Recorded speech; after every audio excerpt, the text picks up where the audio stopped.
You are looking at Julian's pronunciation guide, where we look at how to pronounce better some of the most mispronounced words in the world, like this other curious word. But how do you say what you're looking for today?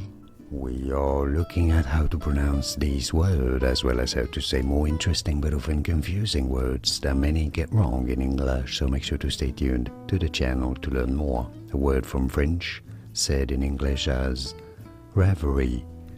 Stress on the first syllable. Both British and American pronunciations are similar as reverie, from French reverie. And now you know. Like and subscribe if you found this video useful. Thanks for your support. More videos here for you on how to pronounce more confusing words. I'll see you there to learn more. Thanks for watching. Here are more videos on how to pronounce more confusing words and names too many mispronounced. Like this video if you found it useful. I appreciate your support. I'll see you soon and thanks for watching.